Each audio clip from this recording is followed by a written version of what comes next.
Ayan, so good afternoon guys. So ito man tayong client ngayon dito, Suzuki Espresso for Senlo X3 installation. Yan, so ito kasi mga Suzuki Espresso, wala talaga silang pag-late assembly from manufacturer. Yan, so ito, kinabit na natin ngayon na Senlo.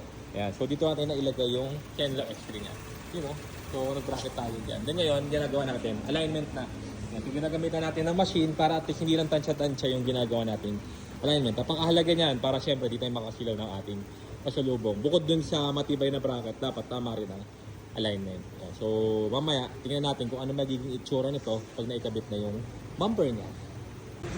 Ayan, so good afternoon guys. Yan, so ito, natapos natin gawin itong Suzuki Espresso for Senlo X3 tsaka knob set LED headlight 15,000 lumens. Yan, so dito sa Senlo X3 niya, dyan natin nailagay sa may lower grill. Yan, ganda na tingnan, no? Linis lang.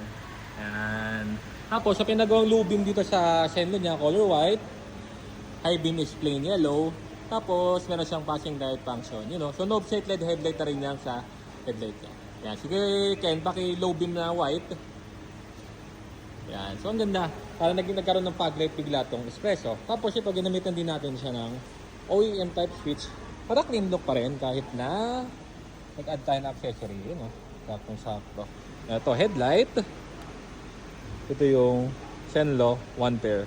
Ito yung Senlo na white, low beam. At ito naman yung plain yellow. Then ito, passing light. Yan, all goods na.